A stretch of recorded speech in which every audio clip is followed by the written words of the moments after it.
মামা TV BD ইসলামী video, ইসলামী video.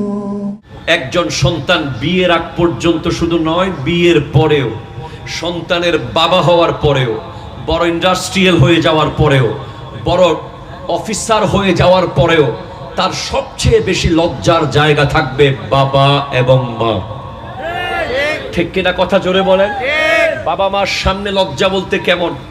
বাবা মার সামনে লজ্জা বলতে কথার সেন্টেন্স মেকিং এ লজ্জা, শব্দ চয়নে লজ্জা, উচ্চারণের আওয়াজে লজ্জা, বাবা মার সামনে বসায় লজ্জা, বাবা মার সামনে মোবাইলে কথা বলায় লজ্জা। ঠিক কিনা? কথা বলেন।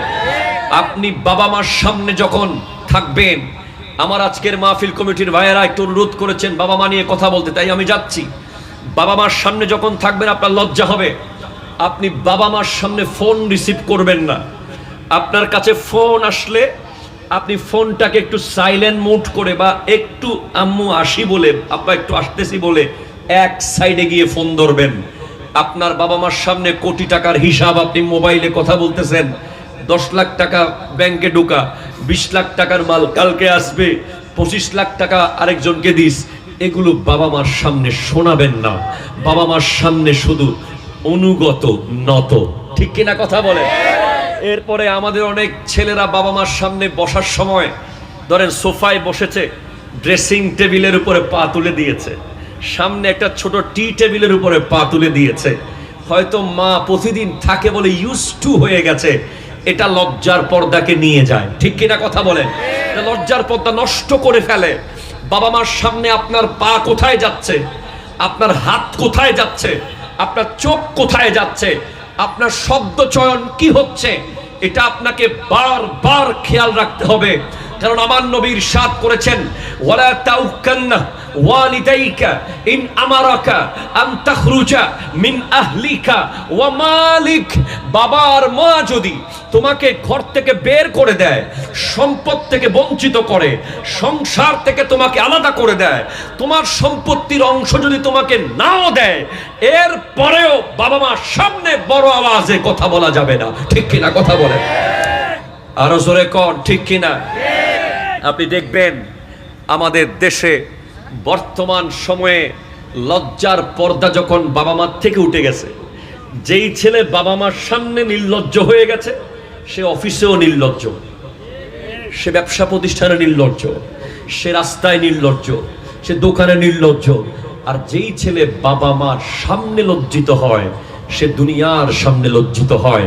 মনে রাখবেন, আপনার বাবা মাকে যদি আপনি না মানেন, বাবা মাকে যদি আপনি না মানেন, তাদের আদেশ না শোনেন, তাদের কথা মতো না চলেন, আপনার কোনো কাজ কোনোদিন বরকত হবে না, হবে না, হবে না। কারণ এ ব্যাপারে বড় কঠিন কথা।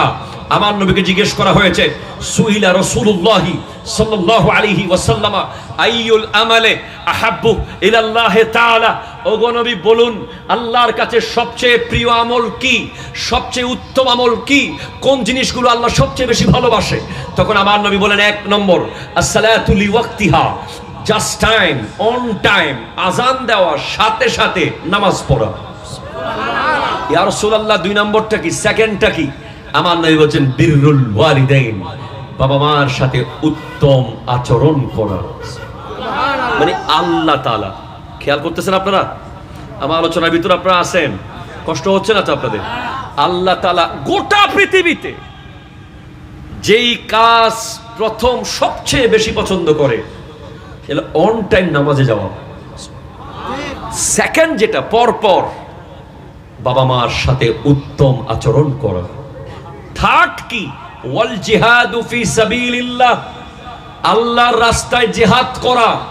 ওগো ভাই, আপনাকে যদি জিজ্ঞেস করি জিহাদ দামি না বাবা মা দামি, হয়তো আপনি বর্তমান প্রজন্মের ছেলে বলবেন জিহাদ আগে, আগে জিহাদে যাব, যুদ্ধ করব, আপনার রক্ত টকবগে। না না না, আমার নবী বলে দিয়েছেন আল্লাহর কাছে সবচেয়ে প্রিয় আমলগুলোর মধ্যে জিহাদ হলো 3 নম্বরে, 2 নম্বরে হলো মা বাবার খেদমত। একটু জোরে বলেন না সুবহানাল্লাহ। কেন? মা বাবার খেদমত জিহাদের চেয়েও উত্তম।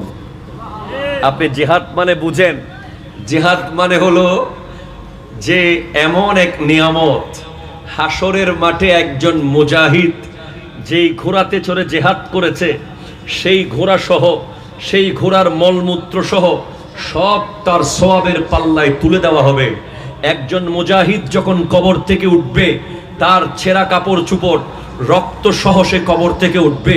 হাসরের মাঠে একজন মুজাহিদের মোকাম এমন থাকবে, মানুষ বলবে আল্লাহ, জান্নাতীরা বলবে আল্লাহ।